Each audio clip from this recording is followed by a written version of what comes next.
C'est le retour de l'hiver. Valérie Maurice nous avait prévenu. Ça tombe bien, on va pouvoir aller au cinéma, se réchauffer dans les salles et voir de bons films, comme celui que vous nous proposez aujourd'hui à Bintili. Le film Azuro, ça sort aujourd'hui même et ça sent bon le soleil et les vacances, tout ce dont on a besoin finalement. Et oui, mesdames, vous allez avoir chaud. Maya, Julia, sortez votre chapeau, votre crème solaire, vos lunettes. Je vous emmène sur les bords de la Méditerranée.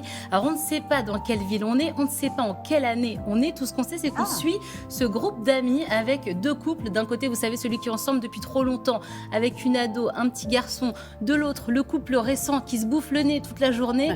Au milieu de tout ça, on a la bonne copine, vous savez, l'éternel célibataire. Et il y a bien sûr le beau brun ténébreux qui va débarquer sur son bateau. Voilà, ça c'est le cadre qui est posé. C'est un premier film signé Mathieu Rosé. C'est son premier long métrage. On l'a vu en tant qu'acteur avec Roche Dizem. Il était aussi dans Le Trésor du Petit Nicolas. Pour ce film, il s'est inspiré d'un roman de Marguerite Duras qui s'appelle Les Petits Chevaux de Tarquinia, qui est sorti en 1953. Marguerite Duras qui habitait à Paris, à Saint-Germain-des-Prés, rue Saint-Benoît, et qui avait ses habitudes, Marguerite Duras, au Café de Flore. C'est là que j'ai rencontré l'actrice Valérie Donzelli qui joue Sarah, cette mère poule qui va tomber sous le charme du bel inconnu. Regardez.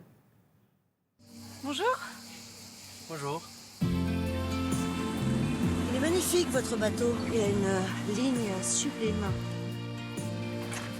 Bizarre ce type. Il est remonté sur son bateau et il est reparti. Je crois qu'il est intelligent.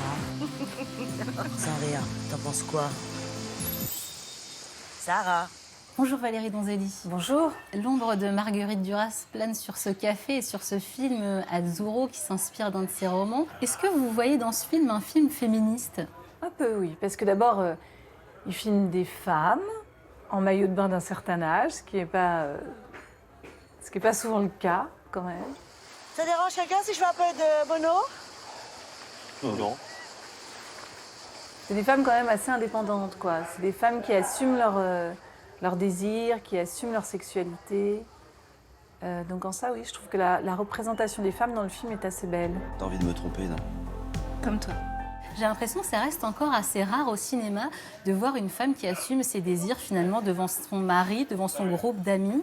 Oui, en ça, c'est quelque chose d'assez beau d'ailleurs. Ce que j'aime bien avec le personnage de Sarah, c'est que c'est une femme qui est à la fois secrète mais qui n'a pas peur, qui a une vraie forme d'honnêteté dans ce désir qu'elle a pour cet homme et c'est ce doute qui la traverse sur son couple, sur où elle en est à ce moment-là du film. Il faut quand même être à l'aise avec son corps pour passer un tournage en maillot de bain, à peine maquillée.